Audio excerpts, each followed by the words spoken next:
And lunging, start with the dominant leg leading. 1, 2, 3, 4, 5, 6, 7, 8, 9, 10. And non-dominant leg. 1, 2, 3, 4, 5, 6, 7, 8, 9, 10. And rock back into that reverse lunge, keeping that lead leg straight. 1, 2, 3, 4, 5, 6, 7, 8, 9, 10. Switch. 1, 2, 3, 4, 5, 6, 7, 8, 9, 10. And go ahead and take a seat on the ground.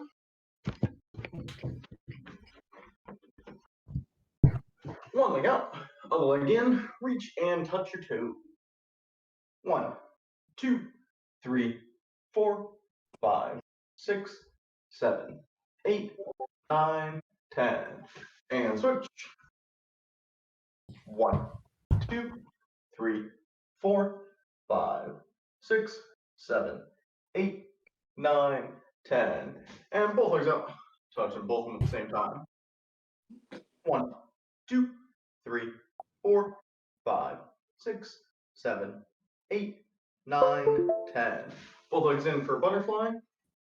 Also, as a side note, as we're doing these, if after the workout you feel like you didn't get a certain muscle stretched enough, feel free to let me know, and I can add in another stretch if you feel like you want some extra on something. So yeah, for a butterfly, 1, 2, 3, 4, 5, 6, 7, 8, 9, 10. And go ahead and stand back up.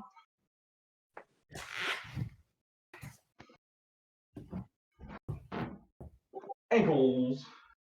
Just a 5 in all these ones. 1, 2, 3, 4, 5. Switch. 1, 2, 3, 4, 5. Arm circles. 1, 2, 3, 4, 5. Switch. 1, 2, 3, 4, 5. And last one, neck. 1, 2, 3, 4, 5. Switch. 1, 2, 3, 4, 5. Cool. Wilbert, if you are there, are you joining us for class, or are you just doing the recording? Just so I know whether I should try to give an extra level difficulty for you, or just keep it basic. If you're there, feel free to respond. If you're not, I'll assume you're just recording. So if it stays just Minette and Scarlett, I'll have it be a little bit more like new technique learning focused day, and have a little bit lighter workout and stuff. So let's go ahead and review the footwork we've done, just to make sure, as it's been a little while since our last class, just to make sure that you remember it all. All right, so I'll demonstrate with you in case you are a little fuzzy on it, you can watch me. All right, so go ahead and make your on guard. Hopefully that's part you remember. And advance. Advance. Retreat. Retreat. Extend. Lunge. Recover back and on guard. Extend. Lunge. Forward recovery. And remember, leave this front arm out. Good. And lunge. And recover back. And on guard. And retreat. Retreat. Advance lunge. And recover on guard. And retreat. And make sure on that advance lunge, it looked like you guys both did it, but just to remind, arm comes out first, then the advance, and then the lunge. Just because that is one kind of like continuous attack. All right? And on guard. Now for the harder ones. Flesh. Okay. Yeah, it's all right. If it's a little rough, no worries. Let's give that one another go. Go ahead and make your on guard. And flesh. That'll look like it had a little bit more power. Good. And on guard. Crossover forwards. Yeah, I know we just did that one for a little bit of the tail last one, so no worries if it's rough. Crossover back. Crossover forwards. Advance. Crossover back. Retreat. Advance. Retreat. Crossover forwards. Crossover back. Advance. Advance. Advance. Crossover back. And go ahead, rest. Nice. Really looks good. Looks like you guys pretty much have everything. Yeah, and obviously I expected the crossovers and the flesh to take a little bit more to dial in, but you guys got them. And again, just as a note with when I'm doing the crossovers and then I'm like interspersing advances and retreats, know that I don't expect you to really do that if you were fencing someone. Honestly, it would make no sense. I simply do that to try to confuse you and make sure you know the differences between the two. So I want to learn something new today. So what we're going to learn is a balestra lunge. So it's a little bit harder just to conceptualize since you guys haven't had an actual fencing match against a person. But when you're moving with someone, right, if they can see what you're going to do, if they can anticipate what your tactic is going to be, it's going to fail a lot. So a big part of fencing is messing with someone, right? Trying to get them to think you're going one way and then you totally switch it up and go somewhere else. So, no, I'm going back, I'm running away, I have no chance. Oops, now I'm attacking. Or look, I'm going to attack high and never mind, I hit your leg. Like that type of stuff to try to fool people. So a big way to do this is tempo. So basically the speed of your attack. So you can build this into existing techniques. So like, let's say I'm going to do an advanced lunge, right? A really common thing you'll see with an advanced lunge is a slow to quick change, right? So I'm going to go slow, and everyone's like, what is he doing? Put his arm out, he's moving really slow. It's like slow, and then you come out really quick, and it's like, oh, that's what he's doing, right? If I come out right away and come out really quick, everyone's like, oh crap, he's coming, and they try to get back, right? So sometimes starting the attack slow, even though it might seem counterintuitive, is actually a little bit more successful. So generally, with an advanced lunge, I tend to recommend the advance being kind of slow, and you're actually using it to try and gauge your opponent, right? Because you never know, they might have some crazy plan. You start to advance and they flush you, and you're like, okay, that's not what I expected, right? So like, you don't want to be fully committed to that advanced lunge if they're flushing at you. So what we're going to learn today, balestra lunge, rather than having to be a slow, quick, this is going to be a really quick, really quick. It's a little bit more explosive, but it's also a little bit harder, which is why I always do advanced lunge first. So let me show it to you a couple times, and then I'll kind of like break it down, and we'll do it together. Okay. There's just a little bit. All right. So balestra, if you've ever done or seen ballet, it is pretty similar to a balestra in ballet, just a little bit more aggressive. But I like to describe it as a fancy Italian way of saying jump. There are differences, but for our purpose, it is sometimes also known as a jump lunge, but balestra is more accurate. So it'll go balestra and then lunge. Now again, the key on this one is speed. So at speed, it'll look like that. So it's boom, boom. All right. So one more time at speed. Just because I don't know how well the mic is picking up, can you hear my feet hitting the ground? Yes. Okay, cool. So this is obviously easier in person, but if you can, if the mic's good enough, it'll pick it up. Listen. I'm going to do an advanced lunge first, and then a balestra lunge, and kind of just listen to the feet. Okay? So advanced lunge first. Right? So it's got kind of a ba-dum, bum. Balestra lunge is just a bum, bum. Right? So obviously, one beat quicker than two. So the advance, right, it's coming in two steps, it's going 1, 2, and then lunge, whereas the balestra is a jump, that's just one part forwards. Okay? Hopefully that came through on the mic well enough. It's a little bit easier in person.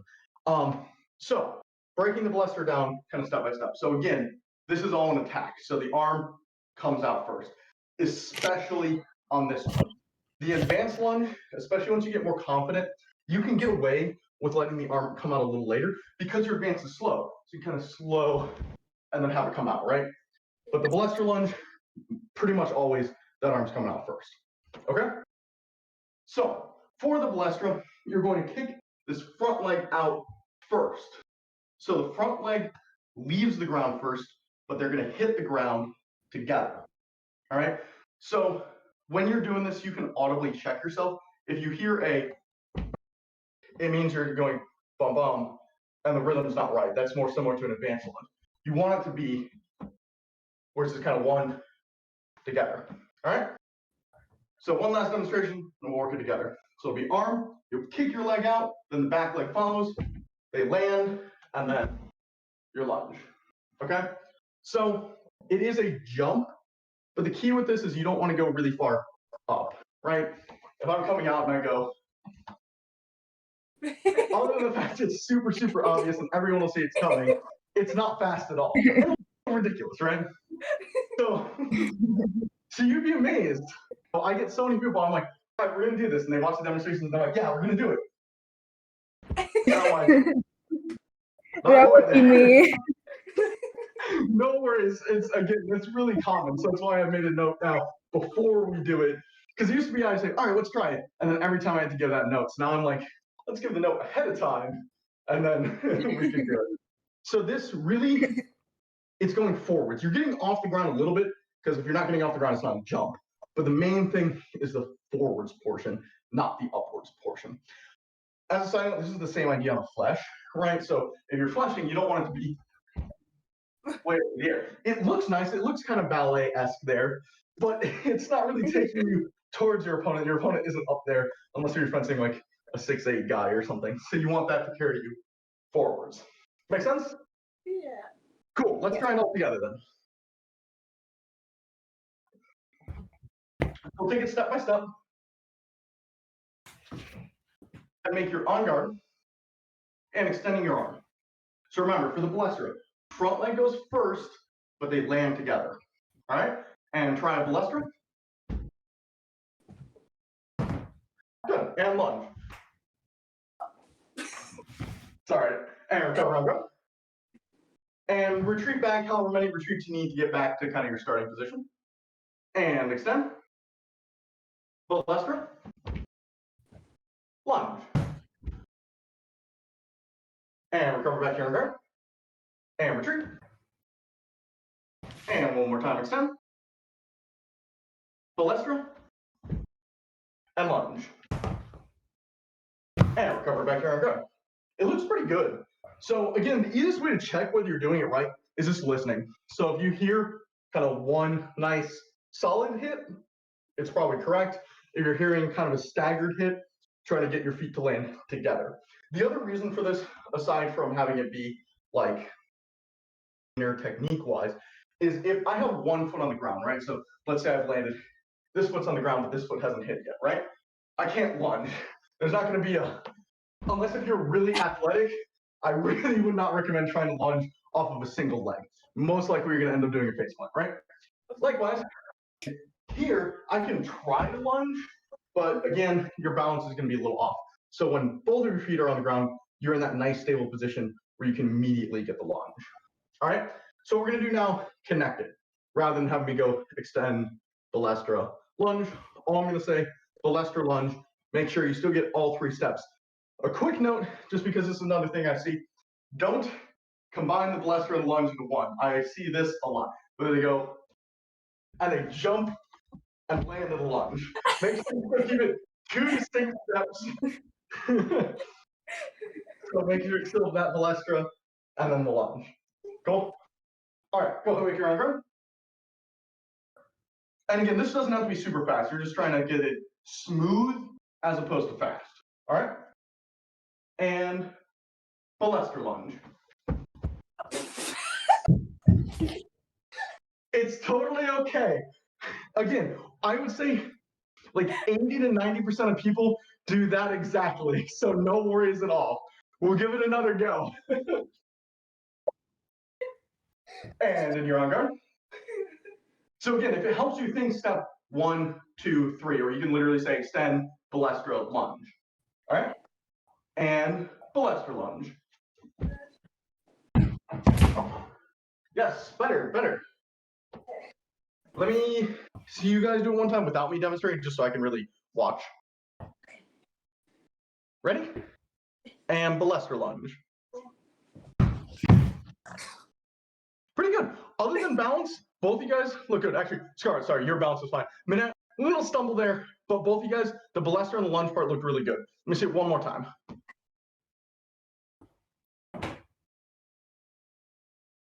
Balestra lunge. Yeah, very nice. Both you guys, very clean, good. So again, just kind of the advanced lunge, the balestra lunge, they cover about the same distance and they're used for similar reasons. The balestra lunge is a little bit more aggressive commitment. You're probably going to use that less, simply because kind of like with the flesh, you get started, there's not really a lot of stopping. Yes, you can stop in the balestra, but you'll feel if you're trying to do this full speed in a bout, momentum's just going to carry you forward, and at best you end up with like a balestra and a stumble as opposed to a balestra and a full lunge. The advanced lunge is a little bit more conservative and allows you to do things in the motion. So not yet, but eventually you'll get to the point where you'll come out advanced, you can parry the blade and lunge, right? So you advance, they try to hit you, and you have that little bit of time where you can parry and lunge, or you can advance, smack it, and lunge, that sort of stuff.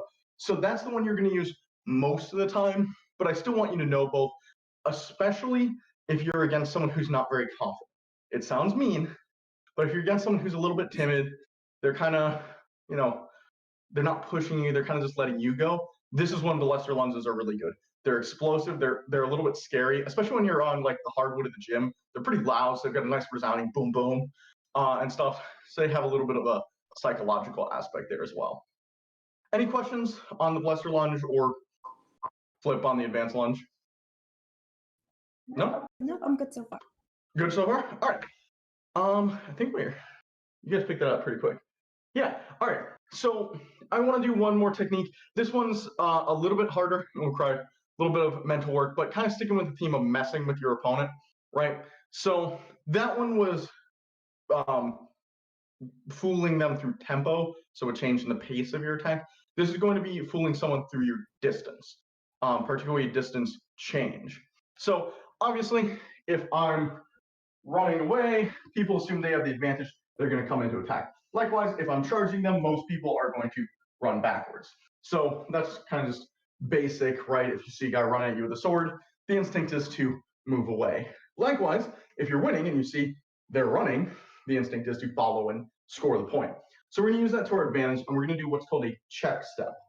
So a check step is if I'm doing a check step forwards. Now this is a little weird because a check step forward starts by going backwards, but the naming of the check steps will always be where it ends up going. So check step forwards is a half step back followed by a full step forwards. So the idea is, oh no, I'm running, you got me, and then all of a sudden now I'm really close, right? So I'm running, they follow me, and then I throw the check step in where I'm super close, hopefully, where I can now throw in a lunge, a flash, anything like that to be able to score. Make sense? All right, so a check step backwards, the opposite. Someone's pushing you, right? And you need a breather. Let's say you're tired, your brain's a little frazzled, your plan didn't work, you need some time to think. So this one's the opposite. It's a half step forwards with a full step back. This one is to get them to take the step back because they think you're attacking, and then you just give yourself a lot of space.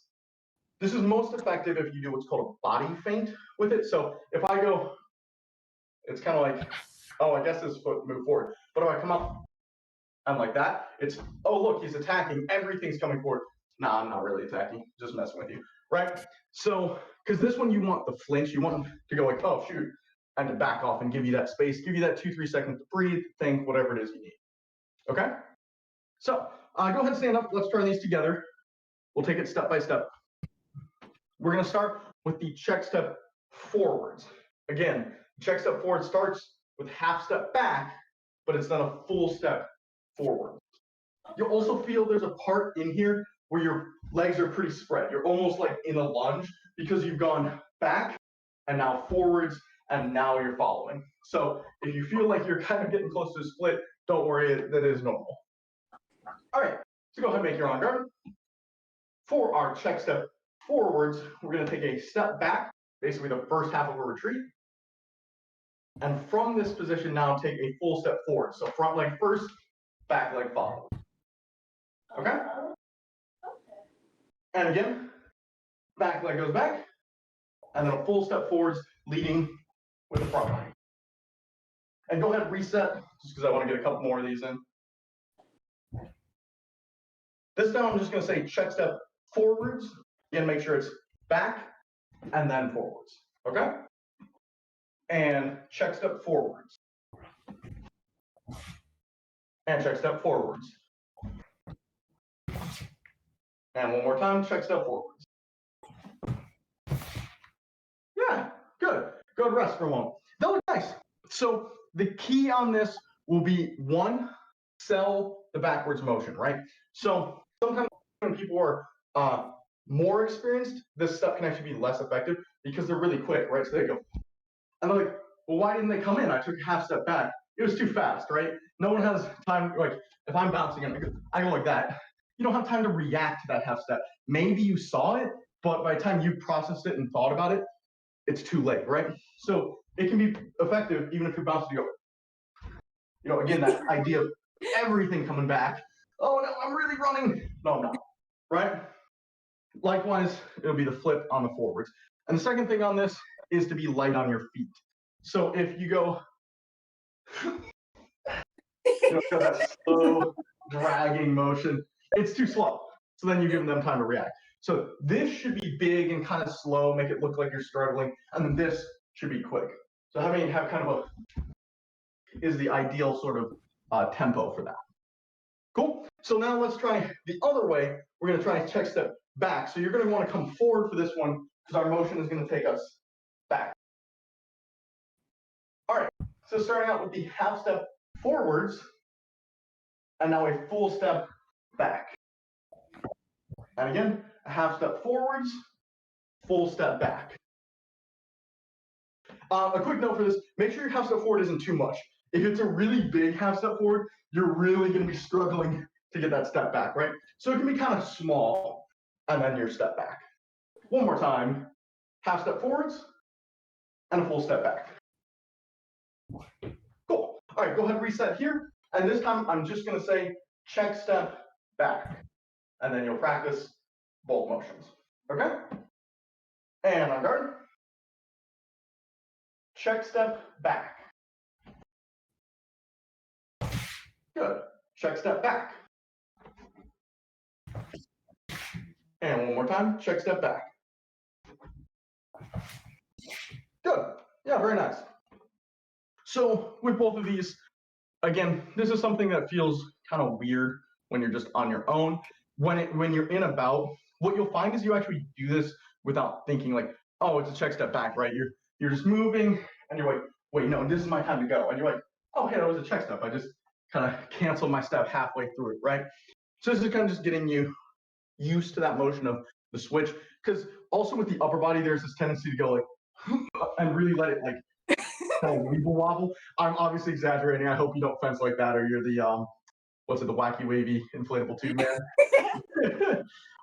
But it's all right if you're selling it with your body, right? If you're going, oh no, look, but if you're actually doing that, you're like, oh god, now I have to change directions. It's not going to be that effective. So I can find that tightening your core a little bit while you do this can actually help where you're kind of, and so this is all staying upright on your steps and your motion.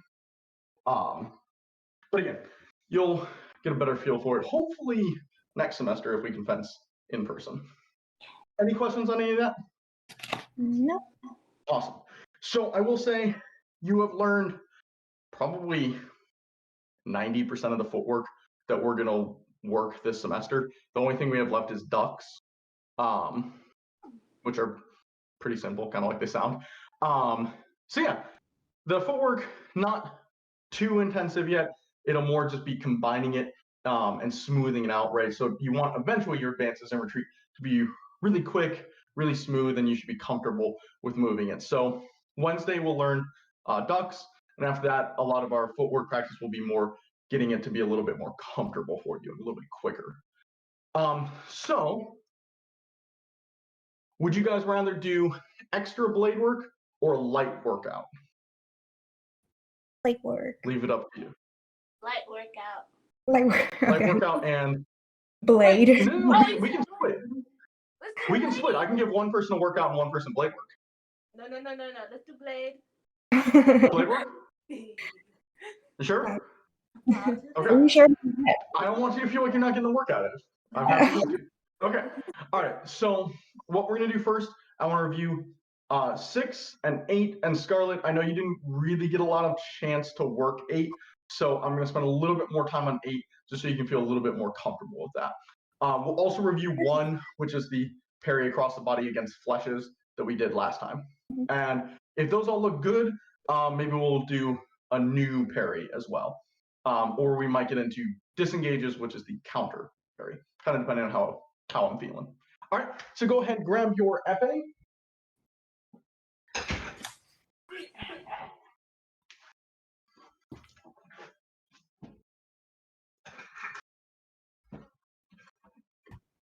So a quick, just like review on when you would use them, right?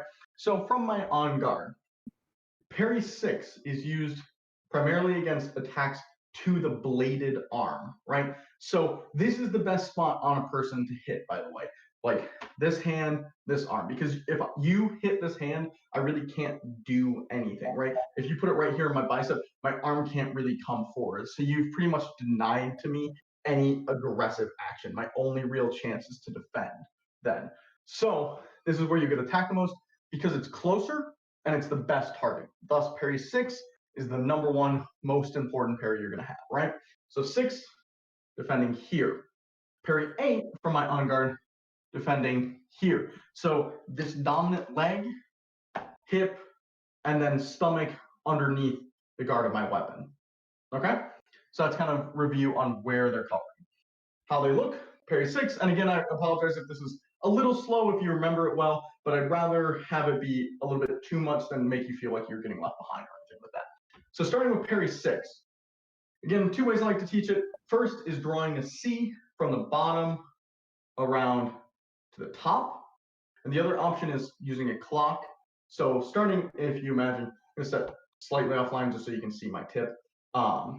Starting at 3 o'clock, coming underneath and around up to about 11 or 12 o'clock.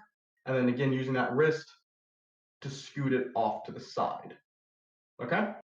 So it starts at the bottom, comes underneath and around, then the wrist moves it off to the side, then you can extend and hit. Go ahead and practice that in the air just a couple of times at your own pace. Doesn't have to be super quick at this point, kind of just getting that motion. So that circle motion of coming underneath. And once you've got it around to the top part, use that wrist to move it out. So if you watch my tip, my wrist moves, my tip, moves an inch or 2, but not a whole lot, right? And then let me see you guys do it.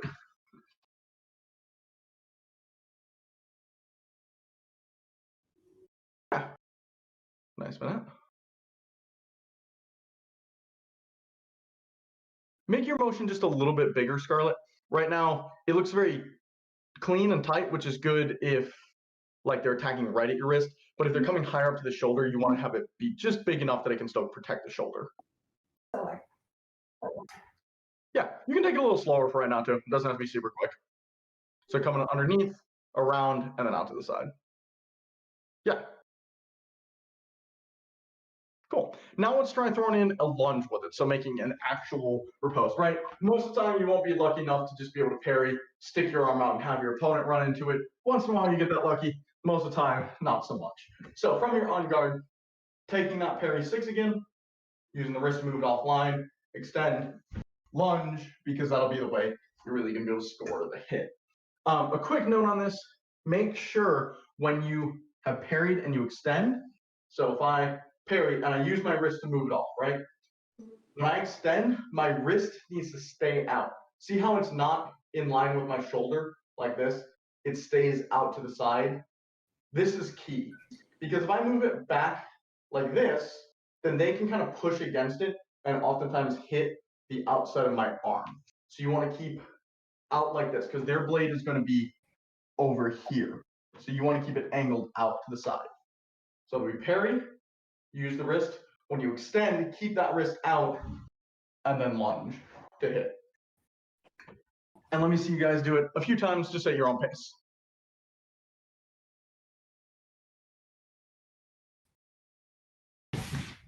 Very nice.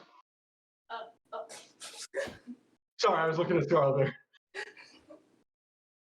Good. The only thing, Minette, make sure after you parried, arm comes out all the way and then you lunge.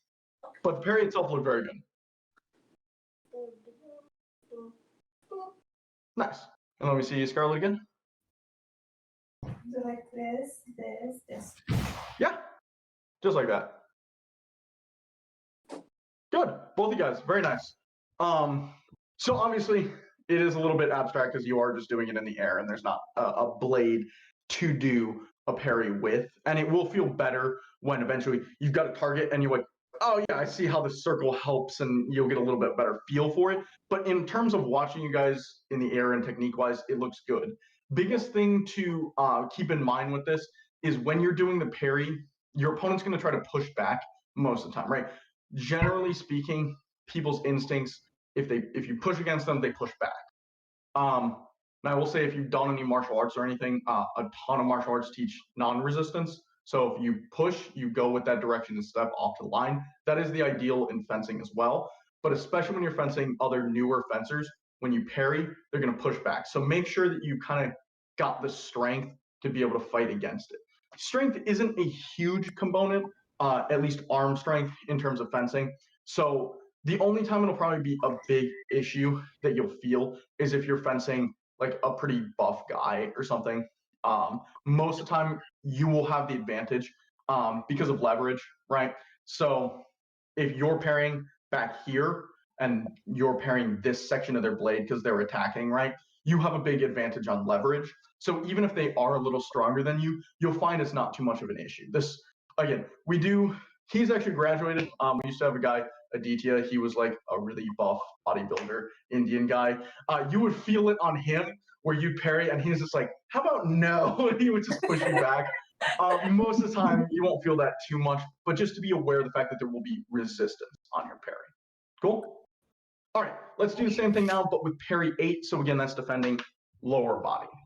So go ahead and make your on guard. This will still use that same C motion or the circular motion, but you're going to draw the C starting from the top, coming around to the bottom. And now you notice my tip is pointed a little bit down. Or again, if you prefer the clock, it'll still start at 3 o'clock, but you're going to come over and around. So in this case, it would be counterclockwise, coming to about 6 o'clock, wrist, and then you can extend. All right. So again, with 6, you come underneath the blade and around. With this one on 8, you're going to come over the blade and around. Okay? So get that motion just a couple times in the air. Don't worry about the lunge yet. Just focusing on the parry. So coming over and around, getting the wrist motion, and then just the extension. And on this, your target is going to be their leg, their hip. So kind of imagine that.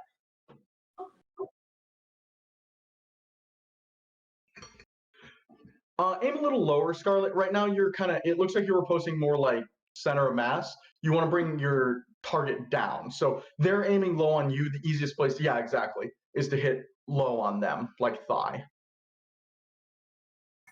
Yeah.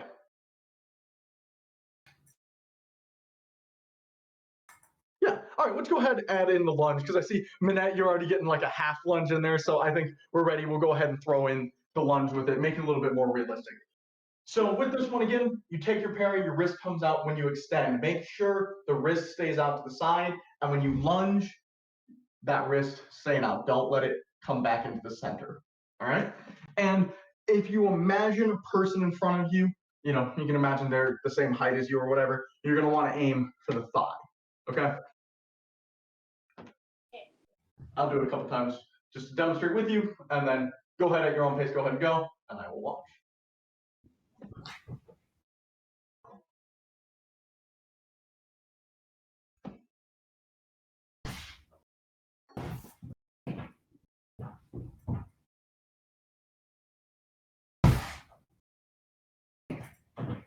Good power on the lunge, by the way, Scarlett. Thank you. Mm-hmm. Yeah, very good, Minette. Nice wrist motion, too, on the outside.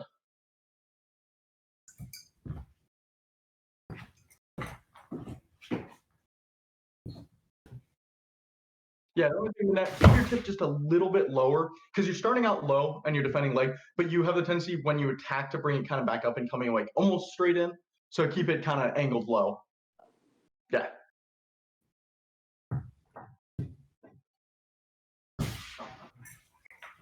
And Scarlett, still make your parry a little bit bigger. This is not a note I usually give. Normally people's are too big and they're coming from like the shoulder, but yours is actually a little bit too small. So make it just a little bit bigger to make sure you can cover enough area. Like this. Yeah.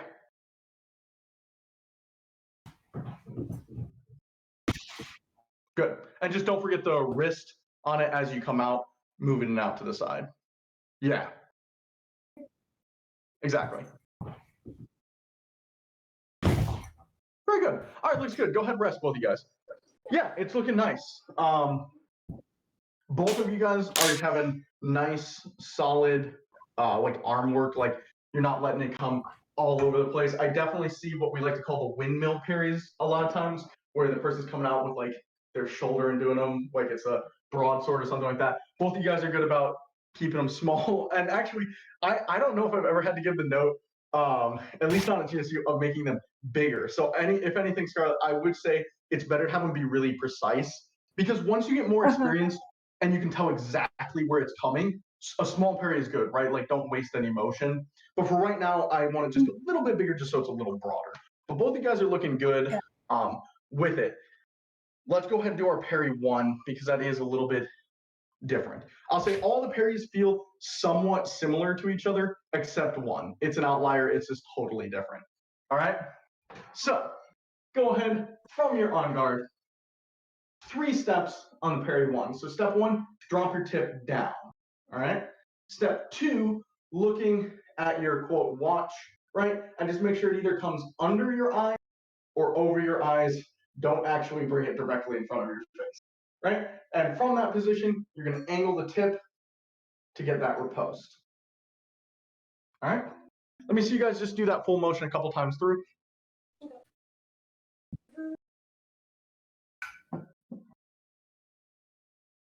Nice, Minette. Good. Drop your tip just a little more, Scarlett.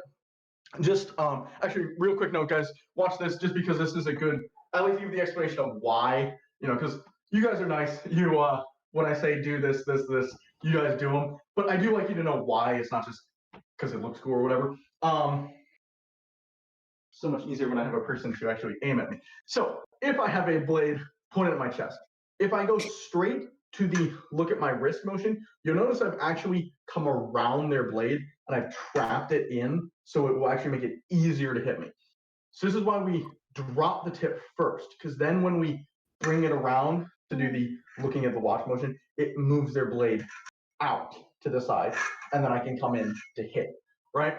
So don't be afraid on this to drop your tip quite a bit, because if you drop it a little bit and come over, you still run the risk of coming over it. So even if you need to drop it like almost straight down before you do it, that's okay. Because the last thing you want is to come around and guide their blade nicely into your chest. Cool? Yeah. Now I can see why we have to drop the blade. Okay, I see it now. Let me see you guys do it a couple more times. Yes, perfect, Charlotte, just like that. Yeah, very nice one.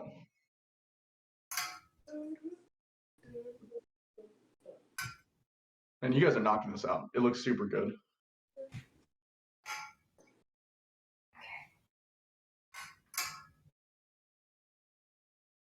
Was that okay? Yeah, it looks, I'm literally like, I feel like I should give another note, but literally neither of you are making a mistake to give a note on. So it looks actually super, super good. Let me see like 2 or 3 more. Okay.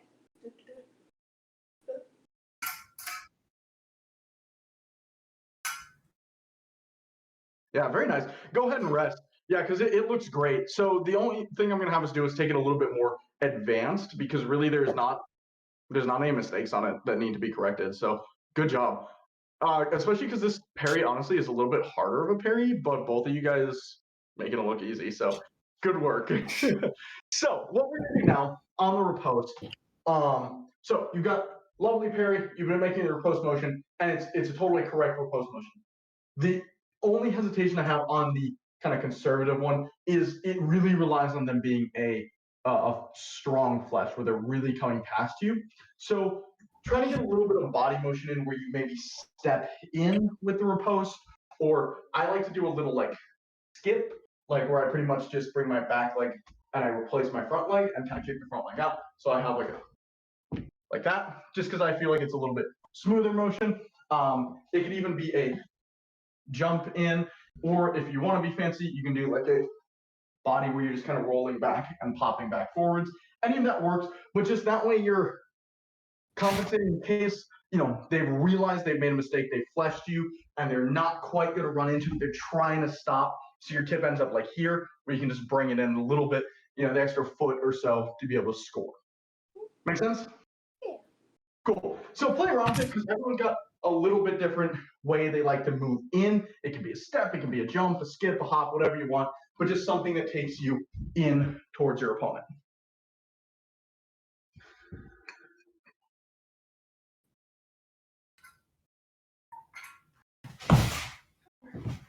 Yeah, very nice, Scarlett. Look good.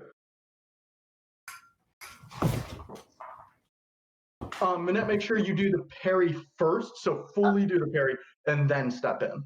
Yeah. Wait, so you repose and then you move, or do you move and then repose at the same time? It'll be move and riposte at the same time, or even move a little bit first and then riposte. Okay. Very good question. Thank you.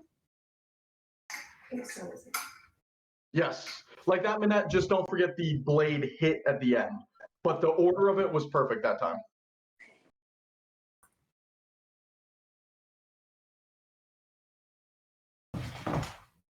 Yes, nice scoot. Yeah, looks very good, Scarlett. It was very smooth.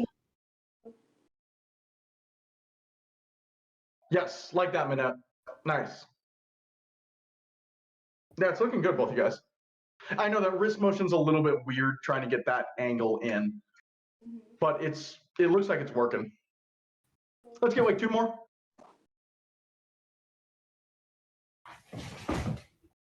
Yeah. There. Yeah, like that. Cool. Go ahead and rest. Yeah, that looked really good. So the big thing with it is just this will kind of lead into infighting, which is scoring when you're really, really close. It doesn't have to have perfect form. So on this, it's a little bit more free form, right? Like with the parry, like 6 or 8, it's very technical, right? Think moving from 3 o'clock around up to 12 o'clock or whatever. On this, the parry itself is technical. The body motion is kind of whatever works for you to get you there and be able to score, because you're not going to be at a position where you're both in a nice on guard to score here. So if I'm using my little target here, right? A lot of times when you're actually getting the riposte, you're going to be starting in a distance like this, where I literally can't even extend, like my arm guard is almost already too close. So where I'm getting this angle, I'm coming in and I'm hitting like that. So it's kind of whatever works for you to get you there. And it looks like both you guys are having a nice motion. You're getting the parry, you're able to move in, and scoring the point, definitely hard on an actual moving person, but I think you both have a good foundation to be able to do it. So, would you rather do a new parry, or would you rather learn disengages, which is the way to avoid a parry? Take a vote. Wait, did you say both? Don't worry, you will learn both, I promise. It's more just we won't have enough time today to do both, so we'll have to do one or the other. We could learn a new parry. Perry? Yeah. I'm okay with that. You're good with that, Scarlett? Yes. Okay. But if you guys want different things, I can always just like flip a coin and choose one or whatever. Okay. So this is going to be the last of what I would say are the 4 standard parries. So you have 4 parries that you use frequently. So we know 6, we know 8, and we know 1. So the last one we're going to learn today is 4. So if I'm in my on guard, 6 covers here, 8 covers here. Realistically, 1 covers everything, but it does cover a little bit better this half of the body. 4 is going to cover this line. Now, we're not going to worry too much yet about the parry that covers this back leg, simply because, I'm going to be perfectly honest, if you have an opponent who's attacking your back leg, they're an idiot. Like, it's a smallish target. It's literally the furthest point from them, right? Like, literally anything here is better than coming all the way back here to this target. So almost never are you going to have an opponent who attacks there. What will happen is they were attacking, say, stomach, and they messed up. Let's say they slipped or something, and so now their tip is dropped, and kind of the only thing left to them is to come to that back leg. It's almost always going to be a mistake that takes them there rather than a straight up attack. So we're not really going to worry about that line. Okay? So the new parry we're doing, covering here, parry number 4. All right? So it's going to cover the left side of your chest, your heart. Historically, this was a really important parry because, again, it did cover your heart, and this is a primary parry for covering your face as well. A little bit less important nowadays, simply because you don't have to worry about actually having someone impale your heart or your face. And this, obviously, this part of my chest is further than up here, so it's a little bit less used. If you ever decide you want to get into foil fencing, this is actually the dominant parry, simply because in foil, only the chest is target. So this arm, this leg, they're not actually targets, so that makes this a lot more useful. So as such, we're going to learn actually 2 variations of parry 4. I'm going to call them a foil style 4 and an epee style 4.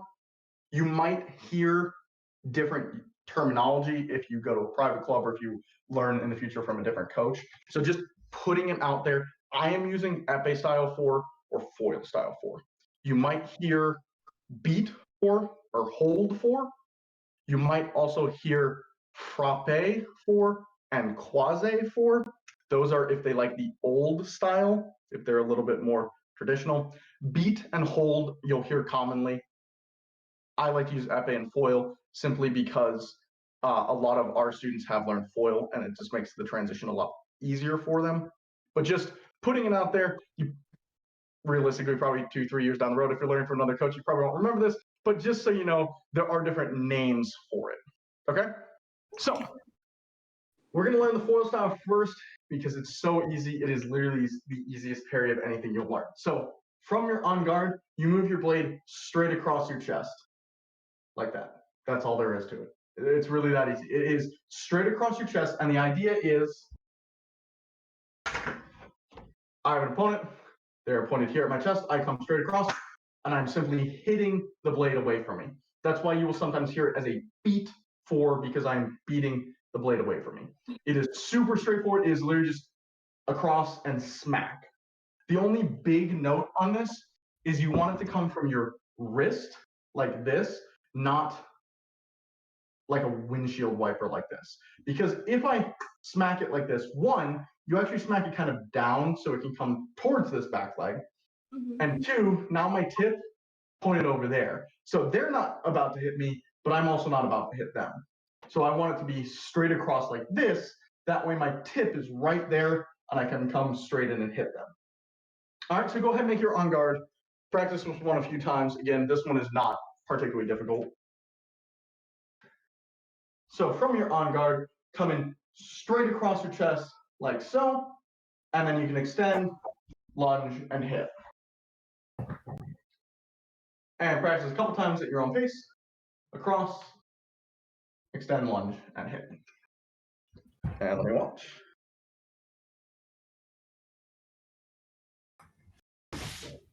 Yeah. And a minute after you do the parry, go ahead, throw in the extension and the lunge. Yeah, just make sure the extend comes out before the lunge. Yeah. Nice, Scarlett.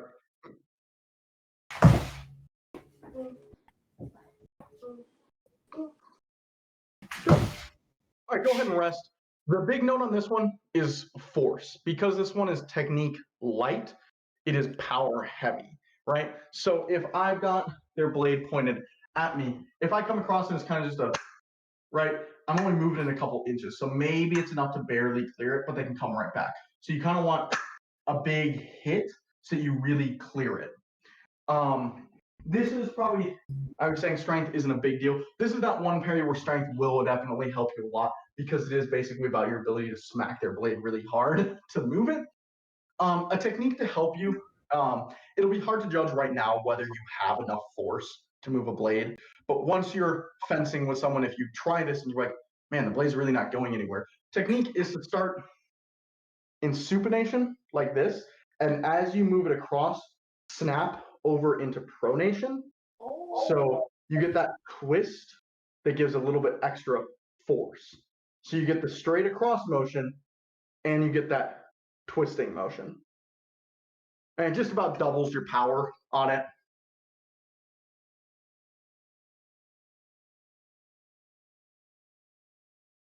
Yeah. So yeah, it's easier to just do the straight across. So especially, let's say you're fencing someone, maybe you fenced them before, you know they're not as strong as you, then I recommend just straight across. Because if you don't need it, don't throw in extra steps to complicate it. So if you know they're weaker than you, come straight across, bam, you're good to go.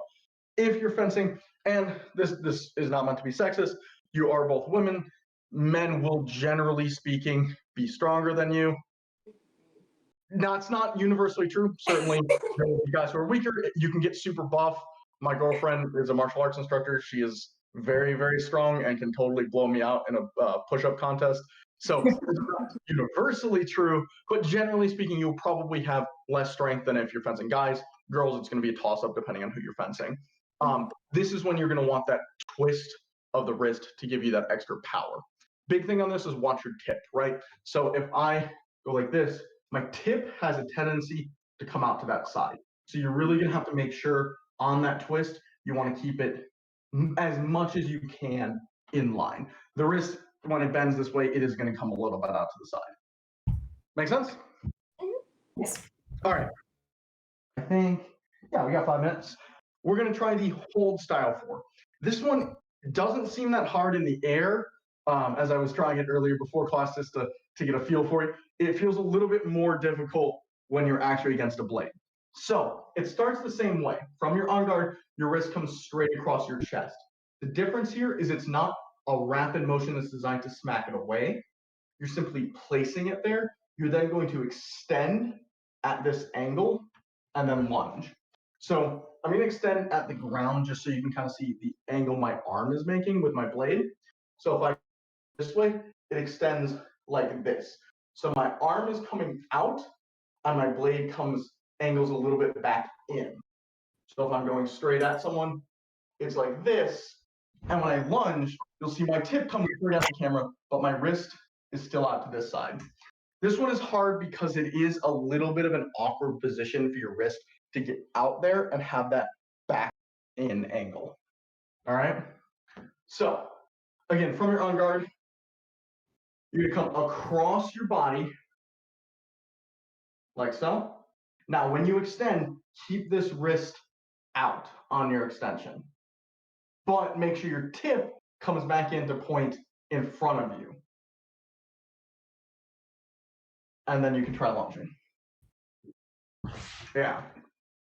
So the key on this is to make sure that arm comes across the chest all the way, but your tip angles back in at your opponent, which is what makes this parry harder to do than the other one. Is just that awkward positioning of the wrist. So let me see you guys do it a couple times and I can watch.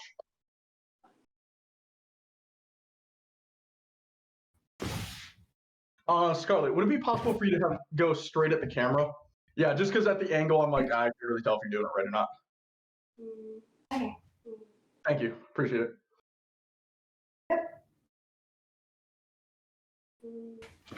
More with the wrist and less with the tip. So right now your tip is coming out far enough. Try to get it more with your wrist and your hand, and then your tip comes back in. So, can you demonstrate it one more time? Sure. So from my on guard, I'm going to come across my body here. So from my right across to the left, like this. So this is the actual parrying motion. Right here, their blade would be here, and I protected myself, right? So from here, I'm going to extend out like so, and then I can lunge and hit. Can't do a full lunge because I don't want to impale my computer. But.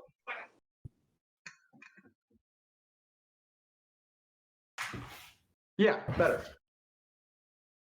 Nice. Good angle, Manette. That looks very clean.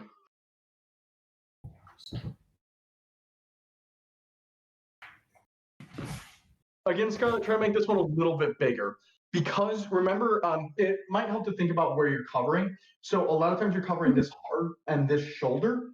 So right now you're only coming about this far. So your shoulder would still be unprotected. So you want to make sure you come across far enough, you're protecting that shoulder. Yes, like that. Exactly. Okay. Yeah. I keep having that problem. I'm too small. It's okay. And again, normally, like if you have to choose between a parry being too small or too big, normally too small is a better option because at least if you're too big, it's going to be too slow. You're wasting too much time. They'll just hit you. Too small, you still have a good chance of getting it. There's just a higher chance of them escaping it. Yeah. But for this one, you'll want it to be fairly large simply because if they're aiming, say, here, right, kind of center mass, if I move them here, I haven't really saved myself. I'm just making myself get hit in the shoulder rather than get hit center of chest, right? So you really got to make sure move it all the way off so that they come past you. Yeah. All right, let me see a few more. And don't worry, this one is a little bit harder. So if it takes you a little bit, no worries.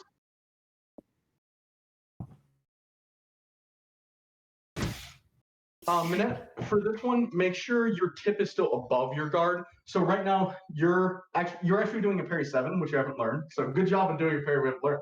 But you're having it where your tip is lower and your guard is higher. For this one, you want your guard to be lower and your tip to be higher as you hit.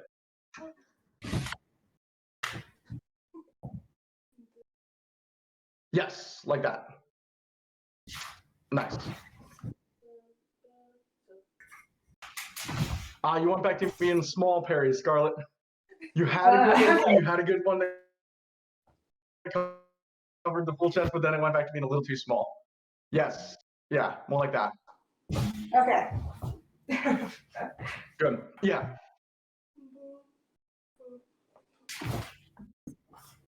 Okay. Yeah, good job with the tip.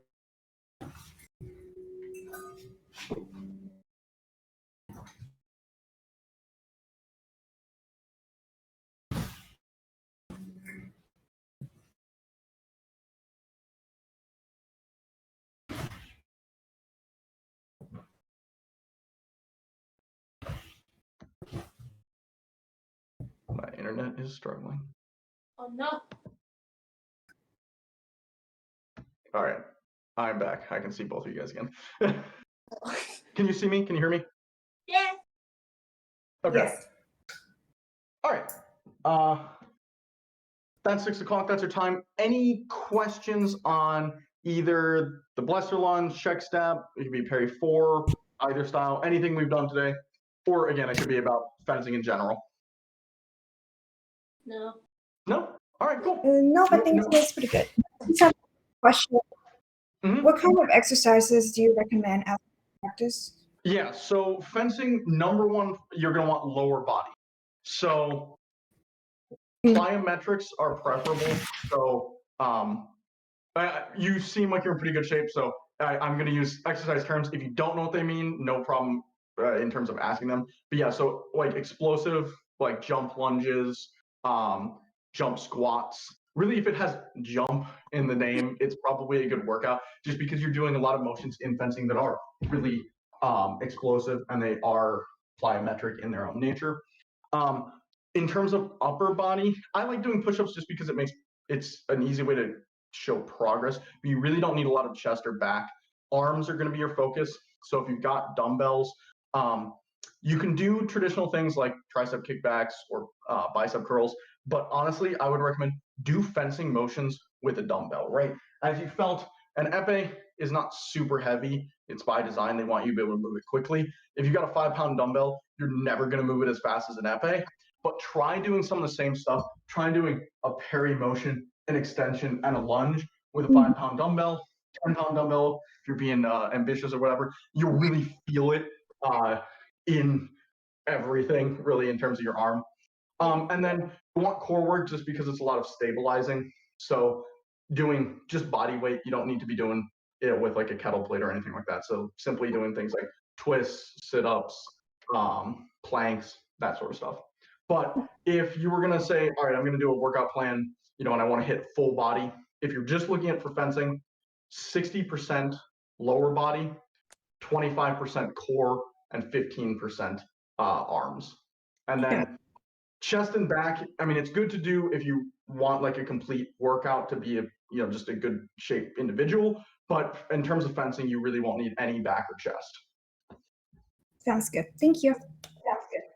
And if you want to do cardio stuff, I recommend don't do low intensity and distance. So there's really not much advantage to doing like a 20-minute jog in terms of fencing. Again, in terms of being a healthy individual, it's great.